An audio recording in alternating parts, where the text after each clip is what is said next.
Hello and welcome to this week's coffee vlog. It's now Friday the 25th of November and it's 20 to 6 and I'm heading home. I better turn off even my decorative lighting and we shall set off.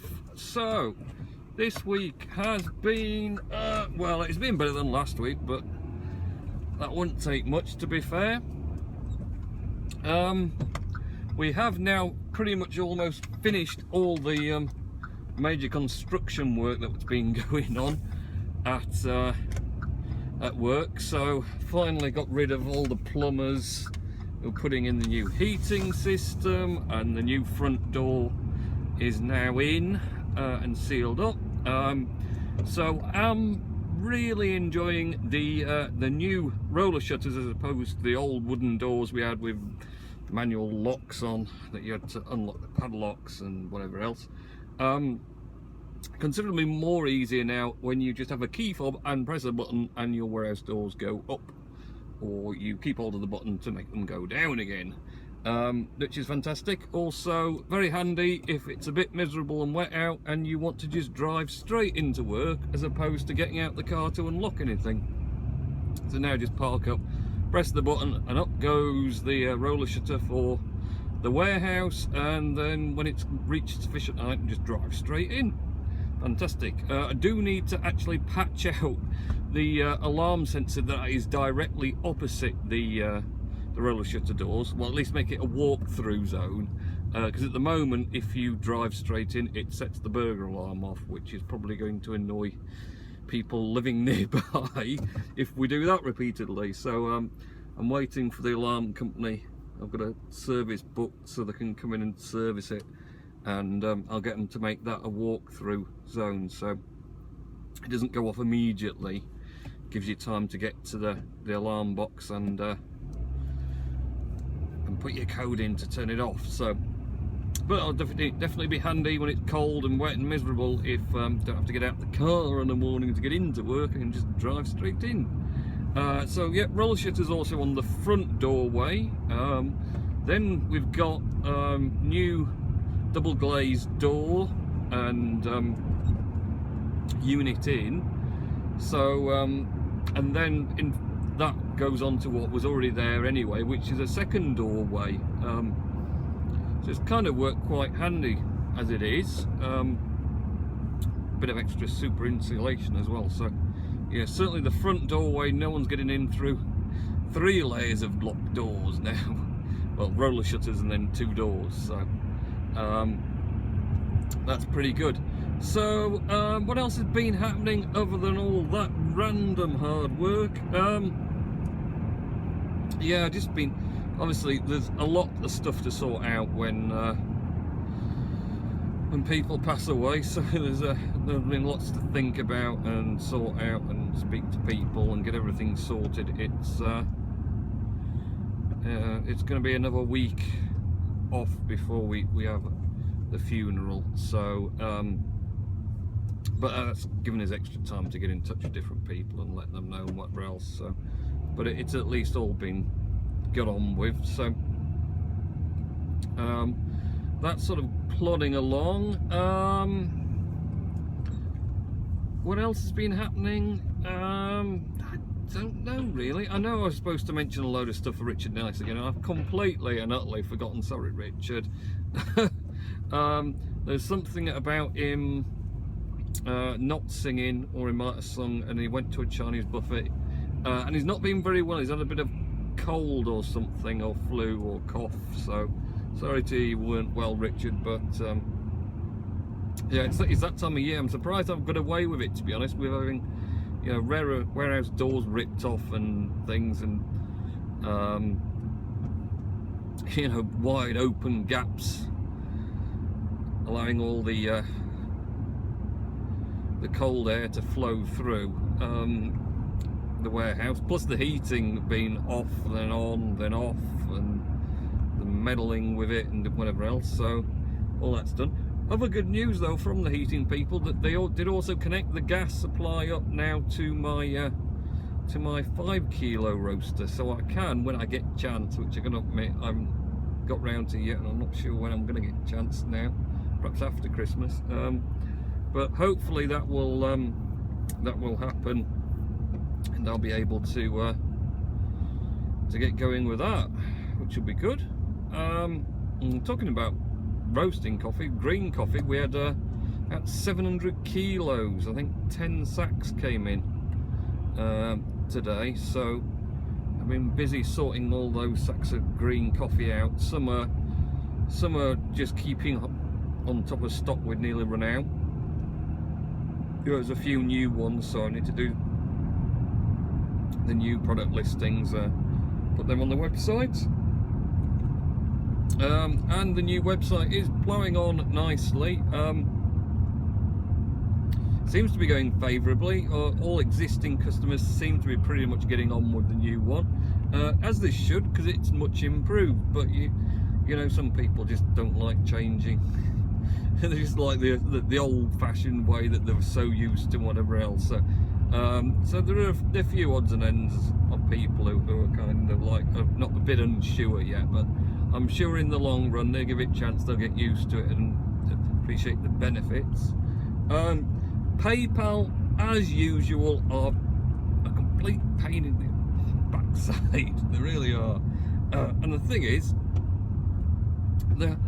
it's not bad enough the amount they actually cream off in fees, but on top of that, PCI compliance. Last year I did it with WorldPay, and did the WorldPay Safer Payments PCI compliance thing, and downloaded a certificate and uploaded it to PayPal, and PayPal are like, oh yeah, that's fine, that's your PCI compliance done. So did the same thing this year, well in advance. I think it's end of next week it had to be done by the PCI compliance. So went on to rang them again this year, because you've got to ring them up to get an upload thing to put your thing up. Put it up, got a phone call the next day, you can't use that one, it's not valid. Huh? Why? Last year was alright. Oh well, no, now WorldPay aren't on our list of PCI certification providers, so you can't use them. So you got to use Trustwave. I was like, well, you told me to use Trustwave last year, and then I never managed to get from the first step because it kept not recognising my merchant ID. So went back to Trustwave again today, yet again, and I put my merchant ID in, put the name that's associated with it in, and it says it can't link the two together, so it won't let me go any further. So I ring PayPal up, they say, oh well, no, it should be fine, that should be alright, it should all be okay. Here, I'll give you the number for Trustwave, ring them. So I ring Trustwave up, speak to a nice lady there who goes through it all, and she asks for the merchant ID is fine. She asks for the merchant name, give her the merchant name. She says, well, it's not the same as I got here. What's the postcode so I can verify if I was given the postcode? Right, well, I can see the name, but it's very strange. It shouldn't do this, because it should be merchant ID and then the company name should be P19 Coffee, obviously. And somehow the system has gone completely to pot, and what it actually came up with was a PCI-8-digit number was the company name. It's like, I've never seen that before. I was like, well, I was never going to get to that, was I? Put in your company name, PCI-8-digit numbers. No, that's not going to happen. So she did manage to amend that to the correct name, and they let me go through and do the PCI compliance with Trustwave, which is PayPal's preferred PCI compliance certification body, and they'll automatically inform PayPal rather than me have to upload a certificate. But I do have to pay £28 for the privilege of using them, having already done the PCI compliance and produced a certificate with WorldPay. Thanks, PayPal, again. So yes, and then I did it, and it did the scan on the new store, which is with Shopify, and Shopify are fully PCI compliant. They make a big thing about it. It's big on their sales pitch and whatever. And would you believe the scan that Trustwave did on the site that's supposed to be PCI, they came up with 3 fails on the scan. So I've disputed the fails on the account of the fact that Shopify say that they're fully PCI compliant and make a big song and dance about it. So waiting to see what that is on it, or I'll end up having to do some more jiggery pokery to find a way to produce a scan. All you're going to do is produce a scan of something that passes there. Oh, that's all right. No, just open your door while I'm coming along, while you've parked next to all the other traffic. So yes, hopefully I'll get that done and then confirmed with PayPal in time before next week. What will happen eventually? PayPal will like lock the account if I don't get PCI compliant.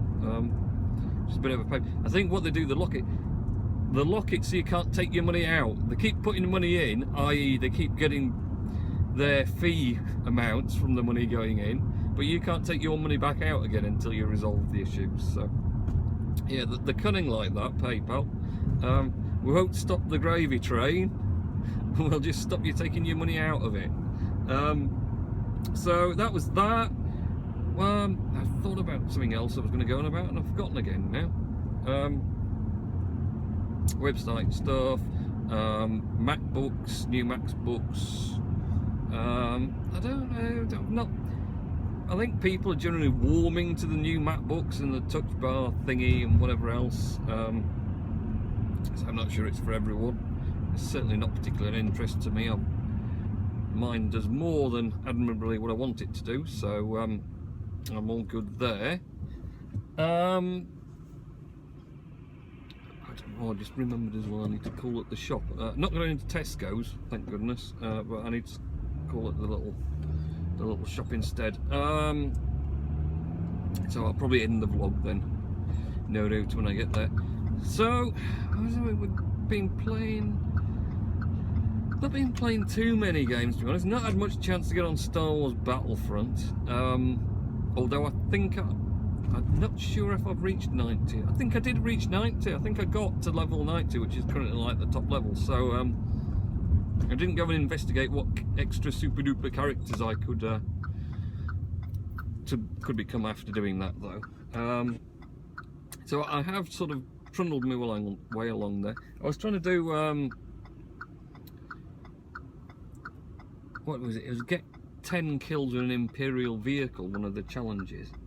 And could I chuff get it? I was playing one of the flying ones, and I've never yet got a hero pickup with the flying missions. And this week I've seen 3 of the things, 3 of the hero pickups, and I didn't get any of them. One of them I was nearly on it, I got shot down. It was just like, no, I was just about to be a hero finally. I was just about to get the Millennium Falcon and I've never ever had it. Or the next time I was going to get, because I was on the Imperial team, so I'd have got Boba Fett's Slave 1. It's like, oh yes, gonna get it, and the game ended. Oh, the luck. Oh. So, and then the third one, I think I might have actually crashed before I reached it, because they do stick them in some really awkward positions where if you try and approach at the wrong angle, you're gonna crash into the scenery where they position it. So, that was a bit gutting, to be honest. And I've been trying to. I've got one Hutt contract to do, one left, and then I've completed them all until the Rogue One DLC, which I think is coming out like 5th or 6th of December, something like that. So